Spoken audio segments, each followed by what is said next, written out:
సహజాతీతమైనది. William Branham జీవిత చరిత్ర రెండవ పుస్తకము. యువకుడు అతని నిరాశ 1933 నుండి 1946 వరకు. రచయిత ఓవెన్ జార్జెన్సేన్. ఇది నీవు చదివిన వాటన్నింటిలో అత్యంత ప్రత్యేకత గల యథార్థమైన జీవిత చరిత్ర. ఇది నీవు జీవించే లోకమును గూర్చి, దాని ఆవల ప్రపంచమును గూర్చి నీ ఆలోచనను మార్చగలదు. 22వ అధ్యాయము. జీవితములో అత్యంత వంచనకరమైన సమయం. 1937వ సంవత్సరం. హోప్ మరణించిన తరువాత మొదటి రాత్రి ఎల్లా బ్రెన్హామ్ తన కుమారుని తన వద్ద ఉండమని అర్థించినది. అతని పిల్లల్ని శ్రీమతి బ్రాయ్ చూసుకుంటుందని ఆమెకు తెలుసు. బిల్లీ ఒంటరిగా ఉండుట ఎల్లాకు ఇష్టము లేదు. కాని బిల్లీ తల్లి ఇంటి వద్ద ఉండనన్నాడు. అతడు ఇంటికి వెళ్లాలని ఆశించాడు.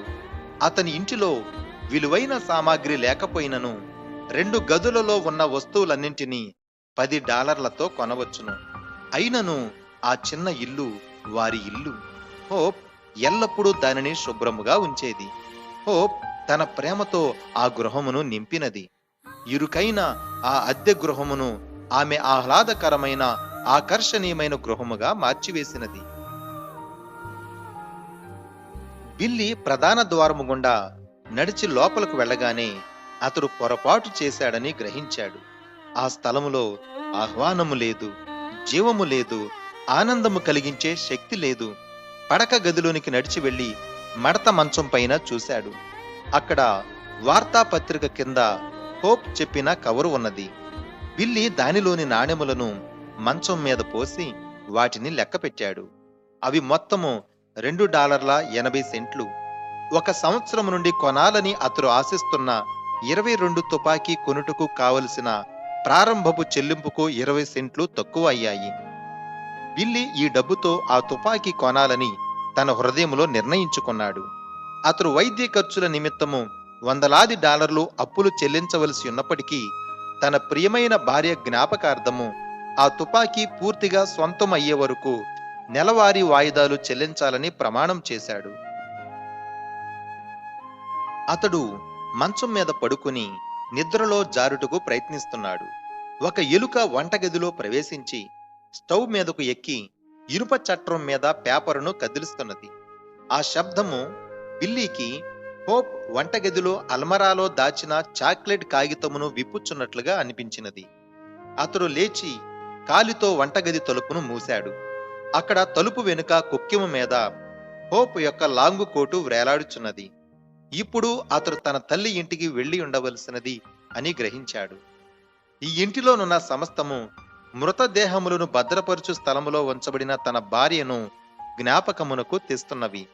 కన్నీటితో తడిచిన తన ముఖమును అతడు దుప్పటిలో దూర్చి వేదన నుండి ఉపశమనమునకు ప్రయత్నించాడు. తలుపు మీద ఒక పిడికిలి శబ్దము చేసినది. బిల్లీ లేచి వెళ్లి తలుపు తీశాడు. ఫ్రాంక్ బ్రాయ్ అతని కుమారుడు ఫ్లెచర్ గదిలోనికి వచ్చారు. ఫ్రాంక్ అన్నాడు, బిల్లీ, నీకు ఒక విచారకరమైన వార్తను చెప్పాలి. నాకు తెలుసు ఫ్రాంక్, హోప్ మరణించే సమయంలో నేను ఆమె ప్రక్కనే ఉన్నాను అని బిల్లీ అన్నాడు. అది మాత్రమే కాదు, నీ కుమార్తె కూడా మరణించబోచున్నది. షారోన్? బిల్లీ శ్వాస పీల్చుకున్నట్టుకు కష్టపడుతూ ఖచ్చితముగా అలా జరగకూడదు అని అన్నాడు. అవును, డాక్టర్ అడైర్ ఇప్పుడు ఆమెను ఆసుపత్రికి తీసుకువెళ్ళాడు. ఆమెకు మెదడు వాపు వ్యాధి వచ్చింది. ఆమె బ్రతుకుడుకు ఏమాత్రం అవకాశం లేదని వైద్యులు చెప్పారు. రమ్ము, నేను నా వాహనములో అక్కడకు తీసుకువెళతాను. ముందుకు కదులుటకు బదులుగా బిల్లీ నేల మీద కుప్పకూలిపోయాడు. ఫ్రాంక్, ఫ్లెచర్ అతనికి సహాయపడి వెలుపలకు తీసుకువచ్చి ట్రక్కులో కూర్చోబెట్టారు. బిల్లీ ఆసుపత్రి చేరుకున్న తర్వాత డాక్టర్ అడైర్ అతనిని పరీక్షశాలలోనికి తీసుకువెళ్లి షారోన్ వెన్నెముక నుండి తీసిన ద్రవమును సూక్ష్మదర్శినిలో నుండి చూపించాడు. అది మెదడు వాపు వ్యాధి. డాక్టర్ అడైర్ విచారముగా చెప్పాడు, ఆ వ్యాధి ఆమె తల్లి నుండి సంక్రమించినది. సాధారణముగా వాపు కలిగించే సూక్ష్మజీవులు ఊపిరితిత్తులలో ఆగిపోతాయి. కానీ కొన్నిసార్లు అవి రక్తములో కలిసి మెదడును కప్పి ఉన్న పొరలలోనికి చేరుతాయి. నీ కుమార్తెకు కూడా అలాగే జరిగినది.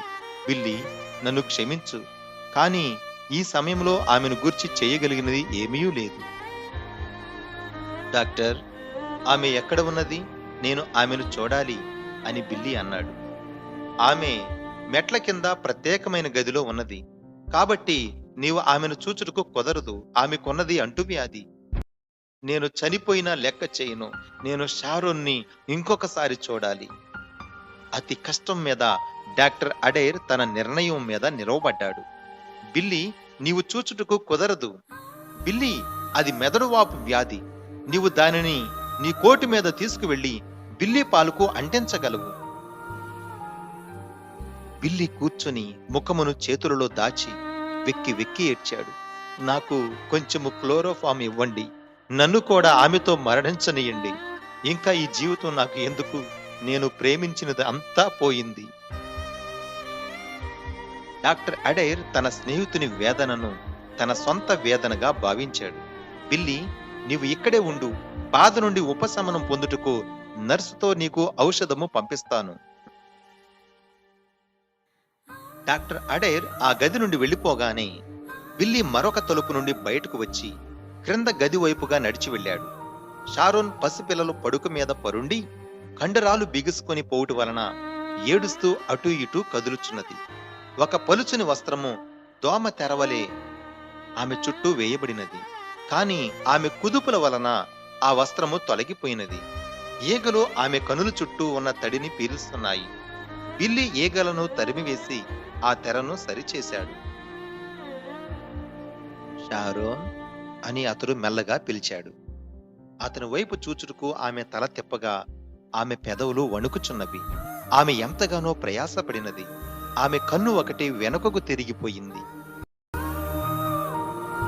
బిల్లీ మోకాళ్ల మీదకు వంగి తన చేతులు పట్టుకుని కనులు మూసుకున్నాడు. ఓ ప్రియమైన దేవా! అతడు ఎలుగెత్తి ఏడ్చాడు. నీవు నా ప్రియమైన భార్యను తీసుకున్నావు, ఇప్పుడు నా కుమార్తెను తీసుకునుచున్నావు. దయతో నా కుమార్తెను తీసుకునవద్దు. తప్పు చేసిన వాడను నేను. నీవు నన్ను తీసుకోవాలి. నీ మాట వినుటకు బదులుగా నేను మరొకరి మాటను విన్నాను. నన్ను క్షమించు. మరల ఎన్నడూ అలా చేయును ప్రభువా. ఆమె చెత్త, వెనకబడిన వారు అని పిలిచిన ప్రజల యొద్దకు నేను వెళతాను. నన్ను పరిశుద్ధ దొర్లువారు అని ఎవరు అనినను నేను లక్ష్య పెట్టను. నీవు నన్ను చేయమన్నదంతయు నేను చేస్తాను. దయతో నా కుమార్తెను బ్రతికించండి. అతడు కన్నులు తెరవగానే షారోన్కు అతనికి మధ్య నల్లటి తెర దింపబడినట్లుగా అతడు చూశాడు. గత క్రిస్మస్ సమయంలో హోప్ కోసము ప్రార్థిస్తున్నప్పుడు అతడు దీనినే చూశాడు. దేవుడు అతని ప్రార్థనను తృణీకరించాడని అతడు గ్రహించాడు. ఆ క్షణము బిల్లీ జీవితంలో అత్యంత విశ్వాసఘాతుకమైన సమయము.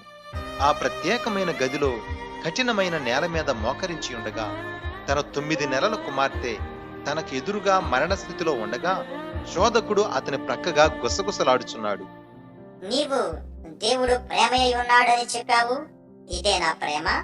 నీవు శాయశక్తులా ఆయన వాక్యమును బోధించి ఆయన కొరకు జీవించుటకు ఎన్నో కష్టాలు పడ్డావు. కానీ ఇప్పుడు నీ కుమార్తె ప్రాణము విషయంలో ఆయన నిన్ను తిరస్కరించాడు. నీవు సేవించుచున్న దేవుడు ఎలాంటివాడు? ఒక్క నిమిషము బిల్లీ ఆ గొప్ప 2 తలంపుల మధ్య సందేహాస్పదముగా అస్థిరముగా ఉన్నాడు. తరువాత అతను జవాబిచ్చాడు. ఆ జవాబు ఆత్మ లోతులలో దాయబడిన శక్తిగల ఓట నుండి పెళ్ళుబికినది. పితరుడైన యోబు వలె నేనును చెప్తాను, యెహోవా ఇచ్చెను, యెహోవా తీసుకునెను, యెహోవా నామమునకు స్తుతి కలుగునుగాక. ఓ దేవా, నీవు నన్ను ఎందుకు ఇలా చీల్చుతున్నావో నాకు తెలియదు.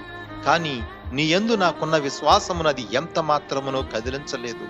ఒకవేళ నీవు నన్ను వధించినను నేను నిన్ను విశ్వసిస్తాను. నేను నిన్ను విశ్వసించుచున్నాను. అతడు లేచి నిలవబడి చివరిసారిగా తన కుమార్తె పడక మీదకు ఆనుకున్నాడు. షారోన్, దూర తీరముననున్న నీ తల్లి దగ్గరకు నీ ఆత్మను దేవదూతలు తీసుకువెళ్లిన తర్వాత నేను నిన్ను అక్కడ నీ తల్లి చేతులలో పాతి పెడతాను. అమేలియా హోబ్రెన్హామ్ శనివారము జూలై 23, 1937లో వాల్నట్ రిడ్జ్ శ్మశాన వాటికలో ఆమె తండ్రి తన నిమిత్తము తన భార్య నిమిత్తము కొన్న స్థలములో భూస్థాపితము చేయబడినది. షారోన్ రోజ్ మరుసటి రోజు మరణించినది. సోమవారం ఉదయము వారు హోప్ సమాధిని తెరిచి షారోన్ చిన్న శవపేటికను ఆమె తల్లిపైన ఉంచారు. బిల్లీ తన వాగ్దానమును నిలుపుకున్నాడు. అతడు షారోన్ రోజును ఆమె తల్లి చేతులలో పాతిపెట్టాడు. దాని తరువాత వారములలో బిల్లీ నిస్సారముగా దుఃఖమనే ఊబిలో కూరుకునిపోయి భరింప శక్యము కాని వేదనలో మునిగిపోయాడు. అతని రోజులు అంతయు లేనట్లున్నవి. రాత్రి సమయంలో అనేకసార్లు నిద్రలేక హింసించబడ్డాడు. ప్రతి వారము ఉదయము అత్యంత ఒత్తిడితో పనికి వెళ్ళేవాడు. వైద్య ఖర్చులు, అప్పులు చెల్లించాలని అతనికి తెలుసు. అదే కారణమును బట్టి అతడు జీవిస్తున్నాడు. మధ్యాహ్న సమయములలో అతడు బిల్లీ పాలును బ్రాయ్ ఇంటి నుండి తీసుకువచ్చి ఆహారము వండి పెట్టిన తరువాత తన కుమారుని భుజముల మీద ఎక్కించుకుని గంటల తరబడి వీధులలో నడిచేవాడు. ఒకరోజు పని ముగించిన తర్వాత బిల్లీ తన కుమారుని ముందు వైపు మెట్ల మీద కూర్చొనబెట్టి ఇంటి వెనుక వైపున ఉన్న ఓక్ చెట్టుకు కట్టిన వేట కుక్కను చూచుటకు వెనుక వైపుకు వెళ్ళబోయాడు. బిల్లీ పాల్ అడిగాడు, నాన్నా, అమ్మ ఎక్కడా? బిల్లీ ఆ ప్రశ్నకు 100 సార్లు జవాబిచ్చాడు. కానీ 2 సంవత్సరాల బిల్లీ పాల్ దానిని గ్రహించలేకపోయాడు. అమ్మ పరలోకములో ఉన్నది. ఆమె యేసును చూచుటకు వెళ్ళినది. ఆమె ఎప్పుడు తిరిగి వస్తుంది? నాకు అమ్మ కావాలి. బిల్లీ, ఆమె తిరిగి రాదు. కానీ ఒక సమయంలో ఆమెను చూచుటకు నీవు నేను వెళ్తాము. బిల్లీ తన ఇంటి వెనకనున్న పెరడు మార్గంలో నడవబోయాడు. బిల్లీ పాల్ తన చిన్న వేలును ఆకాశం వైపు చూపి, నాన్నా, చూడు, ఆ మేఘముల మీద అమ్మను చూస్తున్నాను. దానిని బిల్లీ భరించలేకపోయాడు. ఆ బాటలో బోరల పడి 1 గంట వరకు కదలకుండా చనిపోయిన వాడి వలె ఉండిపోయాడు. బిల్లీ పాల్ మెట్ల మీద కూర్చుని తల్లి కోసం ఏడుస్తున్నాడు. బిల్లీ తన శక్తిని కూడదీసుకుని లేచిన తరువాత బిల్లీ పాల్ను తిరిగి బ్రాయ్ ఇంటి వద్ద దింపి వచ్చాడు. తరువాత అతడు వాల్నట్ రిడ్జ్ వైపుగా నడిచాడు. అతడు శ్మశాన వాటిక సమీపించుటకు ముందు ఒక కారు అక్కడకు వచ్చి ఆగినది. శ్రీ ఐస్లర్, స్థానికముగా నివసిస్తున్న ఇండియానా శాసనసభ్యుడు, కారు నుండి బయటకు దిగాడు. బిల్లీ, నీవు ఎక్కడకు వెళ్ళుచున్నావు? శ్మశాన వాటిక దగ్గరకా? అవును. ఈ కొండ దగ్గరకు నీవు నడిచి రావటం నేను అనేక సార్లు చూశాను. నీవు అక్కడ ఏమి చేస్తున్నావు? నేను నా భార్య, కుమార్తె సమాధి ప్రక్కన కూర్చొని చెట్ల మీద వీస్తున్న గాలి చేయు సంగీతమును వినుచుంటాను. అది ఎలాంటి సంగీతమును వినిపిస్తుంది? బిల్లీ సంఘములో పాడే కీర్తనలోని మొదటి వచనమును చెప్పాడు. ఆ నది ఆవల ఒక దేశము కలదు, అది ఎల్లప్పుడూ మధురమైనది. మనము ఆ తీరమునకు కేవలము విశ్వాసముతోనే చేరుతాము. అక్కడ ఉన్న అక్షయమైన వారితో జీవిస్తాము. ఒకరి తరువాత ఒకరుగా ఆ మహాప్రవేశ ద్వారములో ప్రవేశిస్తాము. ఒక దినమున వారు నీ కొరకు నా కొరకు ఆ బంగారు గంటలను కొడతారు. శాసనసభ్యుడు ఐస్లర్ బిల్లీ 2 చేతులను తన చేతులతో పట్టుకున్నాడు. బిల్లీ, నేను నిన్ను ఒక విషయం అడగాలనుకుంటున్నాను. నీవు వీధి మూలలలో నిలవబడి శక్తి లేక పడిపోయేటంతగా ప్రసంగించుటను నేను అనేక సార్లు చూశాను. నీవు రాత్రి అంతయు రోగుల కొరకు ప్రార్థించుటకు వీధులలో అటు ఇటు నడిచి వెళ్ళుటను నేను చూశాను. కాని నీవు కలిగి ఉన్న శ్రమలన్నింటిలో ఇప్పుడు క్రీస్తు వలన నీకు ఏమి ప్రయోజనము? శ్రీ ఐస్లర్, నాకు మిగిలినదంతా ఆయనే. ఆయనే నా జీవితము, నా సమస్తము, నా గమ్యము. నా జీవితములో నేను ఆనుకునే స్థిరమైన పునాది ఆయనే. శ్రీ ఐస్లర్ తన తల విదిలించాడు. ఆయన నీ భార్యను, కుమార్తెను తీసుకున్న తర్వాత కూడా నీవు ఇంకనూ ఆయనను సేవించాలనుకుంటున్నావా? ఆయన నన్ను వధించినను నేను ఇంకనూ ఆయనను విశ్వసిస్తాను. మరుసటి ఉదయం పెందలకడనే న్యూ ఆల్బనీ సమీపముగా ఉన్న 150 ప్రధాన రహదారి ప్రక్కగా ఉన్న విద్యుత్ తీగలను బాగుచేయు పని బిల్లీకి అప్పగించబడినది. తన భద్రతా బెల్టును తగిలించుకుని అతడు విద్యుత్ స్తంభమును ఎక్కాడు. అడ్డముగా ఉన్న కడ్డీ దగ్గర ఆగాడు. హోప్, షారోన్లు అతని మనసులో భారముగా ఉన్నారు. తన భార్యను ఎందుకు దేవుడు తీసుకున్నాడో అతడు అర్థము చేసుకోగలడు. కాని తన కుమార్తెను ఎందుకు తీసుకున్నాడు? ఎందుకు దేవుడు తన చిన్న కుమార్తెను తీసుకున్నాడు? పాతకాలపు సువార్త గీతమును పాడుచు అతడు పనిచేస్తున్నాడు. దూరమున ఉండ కొండ మీద పురాతనమైన కఠినమైన శిలువ నిలవబడి ఉన్నది, శ్రమకు అవమానమునకు చిహ్నము. ఆ శిలువలో యేసు శ్రమపడి మరణించాడు. నశించు పాపుల కొరకు ఆయన వధించబడ్డాడు. అప్పుడు సూర్యుడు చెట్లకు పైగా ఎక్కి ప్రకాశిస్తూ, తన వెలుగు అతని మీద ప్రకాశిస్తూ పక్కనున్న కొండ మీద ఒక నీడను ఏర్పరిచాడు. ఆ నీడ సిలువలో వ్రేలాడుచున్న మనుషుని వలె ఉన్నది. అది నిజము. అతడు వెక్కి వెక్కి ఏడ్చాడు. యేసు, నా పాపములు నిన్ను అక్కడ సిలువనెక్కించాయి. నేను మిగిలిన వారి వలె దోషిని. అకస్మాత్తుగా ఒక తబ్బిబ్బు అతని మనసులో ప్రవేశించినది. ఈ తబ్బిబ్బు కలవరమును ఆసరాగా తీసుకున్న సాతాను అతని ప్రాణమును తీసుకోవలసినదిగా అతనిని ప్రేరేపించినది.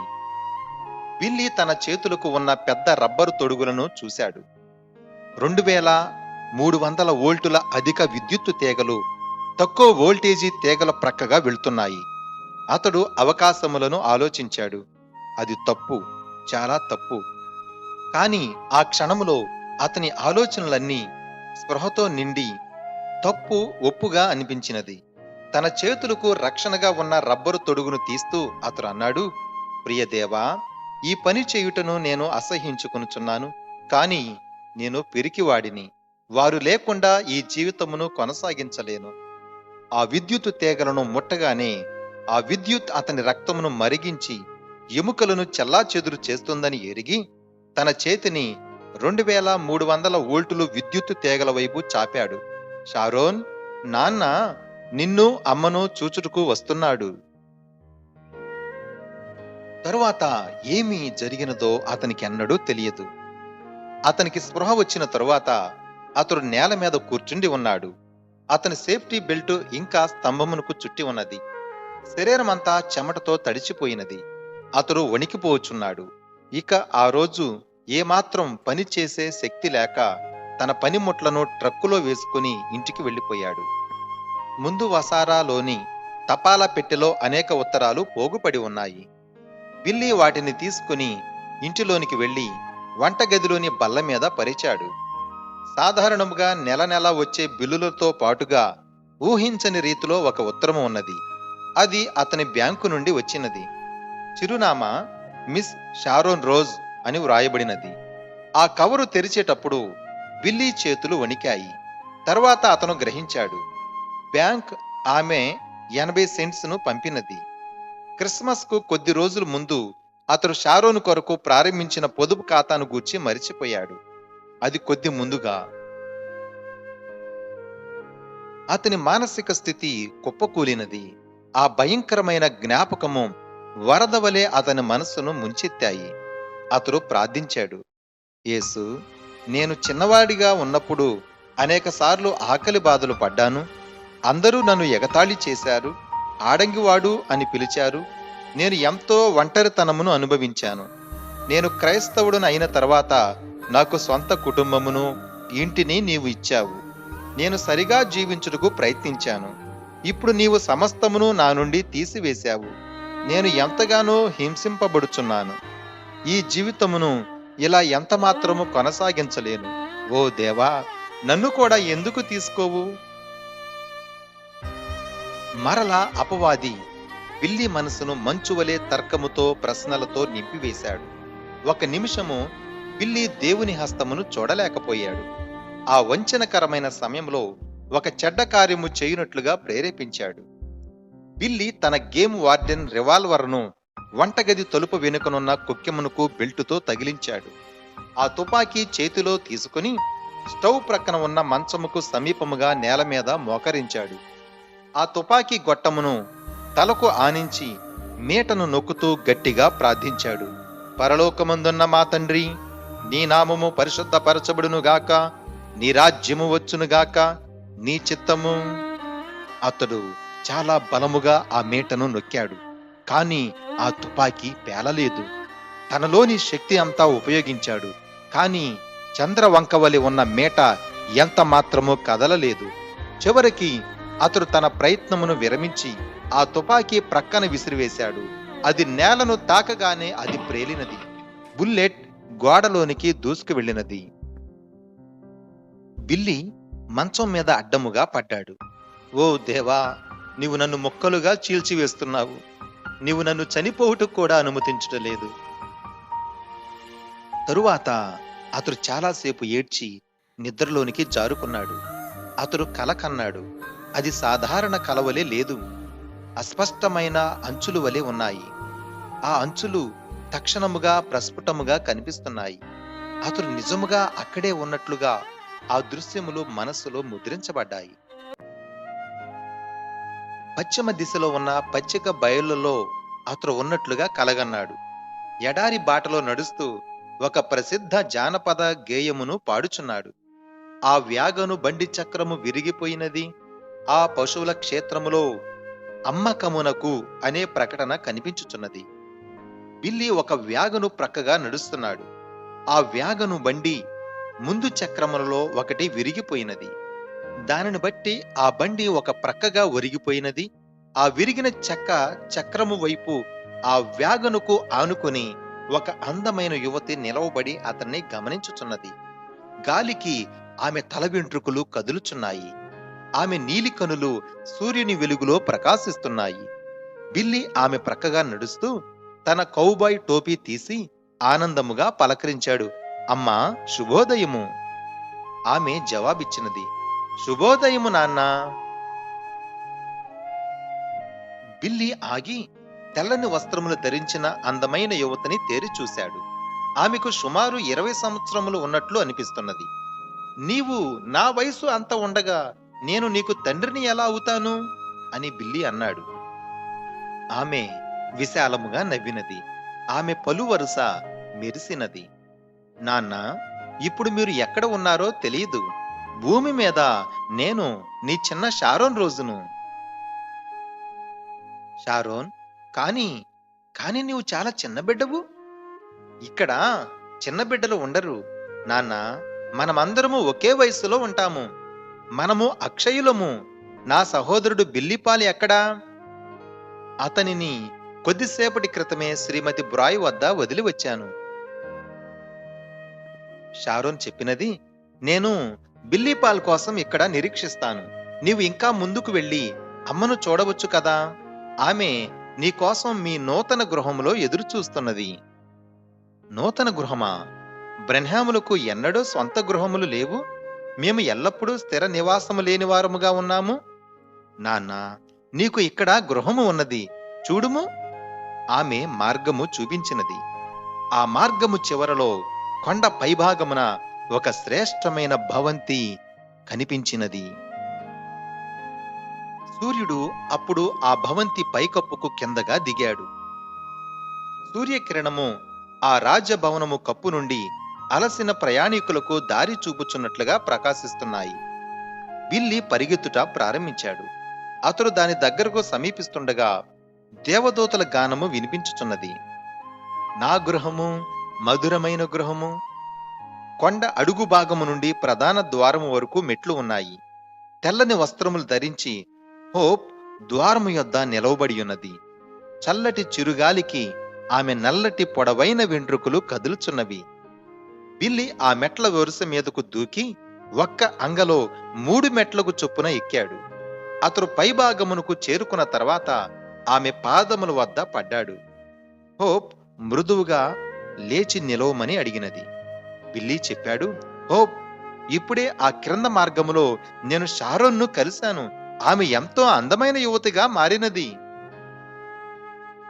అవును బిల్లీ, నీవు నా గూర్చి షారోన్ గూర్చి చింతించుట మానివేయాలి.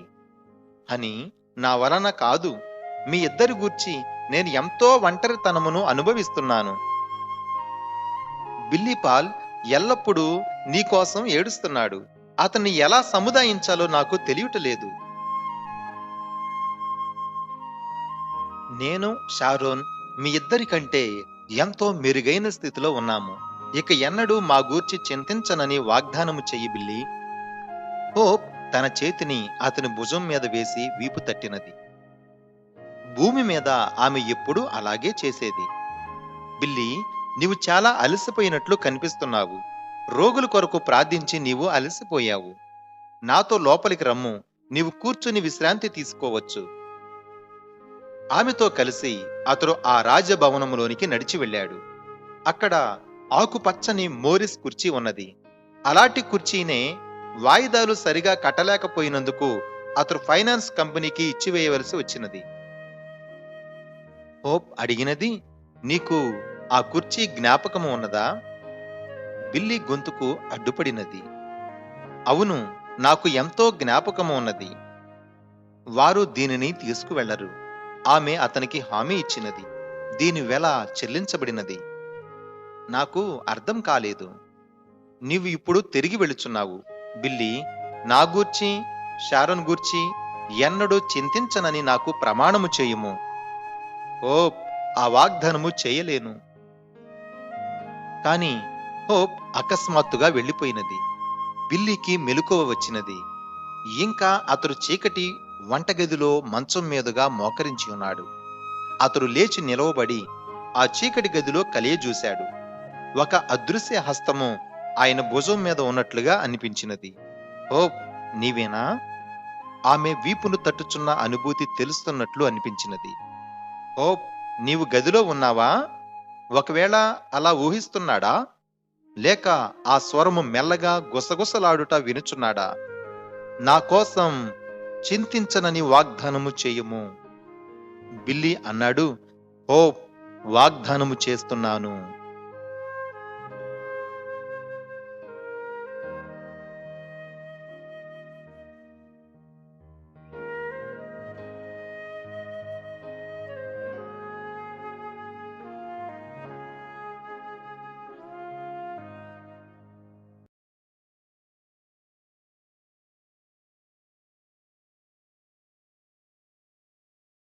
శ్రమ పెడుతున్నావనుకుంటున్నా గాని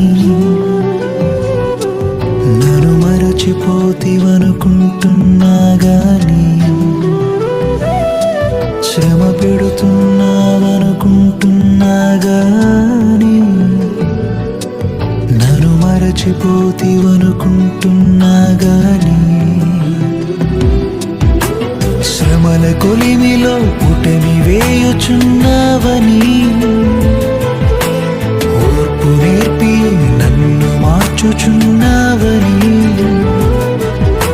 శ్రమల కొలిమిలో పుటమి వేయుచున్నావని ఓర్పు నేర్పి నన్ను మార్చుచున్నావని నీ చెంతకే నన్ను చేర్చుటకేనని ఎరుగనైతిని. తండ్రి, పరమ తండ్రి, తండ్రి, ప్రేమగల తండ్రి, తండ్రి, పరమ తండ్రి, తండ్రి, తండ్రి, పరమ తండ్రి, తండ్రి, ప్రేమగల తండ్రి, తండ్రి, పరమ తండ్రి, తండ్రి.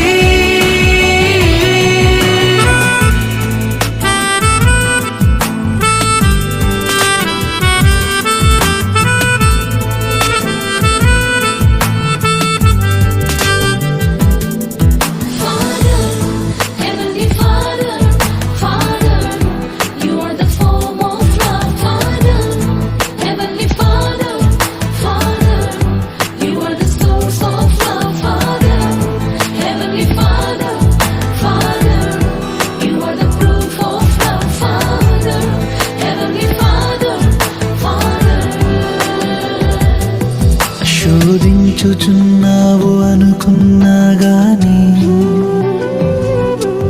నీవు నాతో లేవనుకుంటున్నా గాని శోధించుచున్నావు అనుకున్నా గాని నీవు నాతో లేవనుకుంటున్నా గాని శోధించబడిన మీదట సువర్ణముగా శుద్ధి చేసి పవిత్రపరచుచున్నావని శోధించబడిన మీదట సువర్ణముగా శుద్ధి చేసి పవిత్రపరచుచున్నావని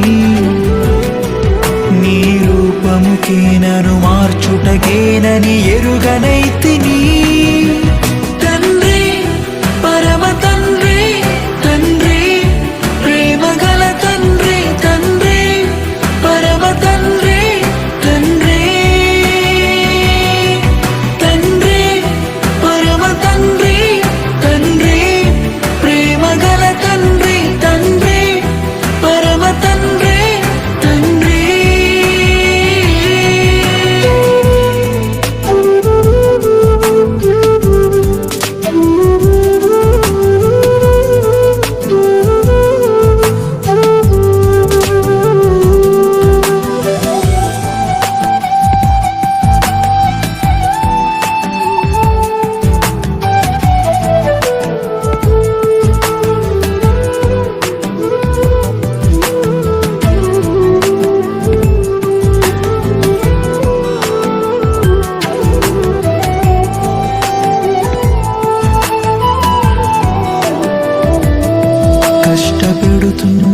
కష్టపెడుతున్నావనుకుంటున్నా గాని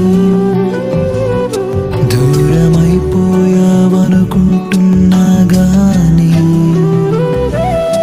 కష్టపెడుతున్నావనుకుంటున్నా గాని దూరమైపోయావనుకుంటున్నా గాని కష్టాలలో కనుపాపల కాపాడుచు కన్నీటిని నీ కవిలలో వ్రాసినవని కష్టాలలో కనుపాపల కాపాడుచు కన్నీటిని నీ కవిలలో వ్రాసినవని నీ ప్రేమని నేను చాటుటకేనని ఎరుగనైతిని.